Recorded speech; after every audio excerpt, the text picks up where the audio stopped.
مساء الخير أنور، قبل ما نحكي على حفلتك وتوقيع أغنيتك بنريد نقول لك الحمد لله على سلامتك. الله يسلمك. لأنه جمهورك هواية خايف عليك ويريد يطمن عليك. تقدر شوي تفسر لنا على الحادث اللي صار وياك وتطمن جمهورك عليك؟ أول شيء ميرسي لكم قصة خبر عاجل وجيتوا ومهتمين فيه كثير، ثانك يو كثير. ماشي انه كثير ضخموها القصة، يعني أنا بلبنان ما بعرف ليش هيك عملوا. يعني أنا كنت بحفلة لإلي بأبو ظبي، وتاني يوم انعزمت على حفلة وائل صديقي وائل جسار، وعم بحضر الحفلة وأنا وظاهر من هونيك طالع، يعني بدق لي صديقي وائل بيقول لي تفضل أنا عازمك، كنت بروح بحضر السهرة وأنا وطالع من هون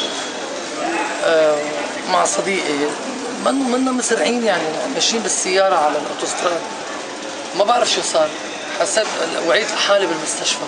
مع انه عرفنا يعني اذا بتشوف السيارة الحمد لله رب العالمين ما حدا بيصدق انه انا هلا واقف عم بحكي معكم، وفي الحمد لله كمان رفيقي ما صار له شيء كتر خير الله شوي هيك جروح وكذا. غبت عن الوعي، عملوني انه انا رحت كوما وانور الامير ما بعرف شو.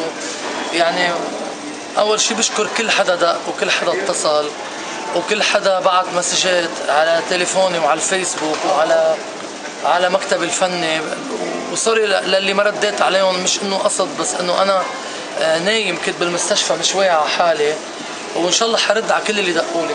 ميرسي. مع انه عرفنا انه خلالك بالسياره كنت عم تحكي مع الزميل زكريا. مظبوط. معقوله هو سبب الحادث؟ لا مش انا اللي عم بسوق، مش انا اللي عم سوق، رفيقي اللي عم بسوق. عم بحكي مع زكريا وموعيت حالي، موعيت ما بعرف ما بقى زكريا شو سمعني عم بحكي اخر شيء ما بعرف، موعيت لقيت حالي بالمستشفى. الحمد لله رب العالمين كتر خير الله. الحمد لله على سلامتك. وعرفنا انه اغنيتك الجديده فيك تذكرنا شو بدي بالحريه؟ شو قصتها هيدي شو بدي بالحريه؟ لا ما قصتها شيء، غنية كثير انا بحبها. نزلتها قبل ما اطلع على ابو ظبي، نزلتها حصري على ميلودي، وكمان يعني لقيت استحسان كثير كبير خلال يومين. بس انت يا رب تكون هيك مثل الاغاني اللي قبلها. يعني فكرتنا المفاجأة اللي كنا نحن بدنا نعملها على الحفل 22. هلا انتم كنتوا حاطين براسكم هي المفاجأة. سؤال سوري عن جد، زكريا فحام وخبر عاجل جد سوري مش عارف يعني، بس يلا خير، هي سكوب اهم من كل شيء صار يعني. يلا الحمد لله على سلامتك. ميرسي الله يسلمك. نحكي على الحفلة 28 حفلة 28 تحضيراتك. ايه نعم حفلة 28 توقيع الألبوم. توقيع الألبوم ايه فيك تحكي لنا عن توقيع الألبوم بالحفل 28 الشهر ان شاء الله؟ يعني بدي اشكرك مرة ثانية زكريا فحام، الشاب الطموح اللي عن جد دائما بواكبني، والله بحبني من قلبه وبيشتغل لي من قلبه، ما في اي نية ولا في اي مصلحة. عرف اني انا عامل ألبوم كتير حلو وما تضوى عليه. ما في غير كانت اللفتة الوحيدة من أسرة خبر عاجل ممثلة زكريا فحام، بشكره. التوقيع حيكون بعلاي بعتقد ب 28 الفانوس بمطعم بعلاي بالمطعم الفانوس.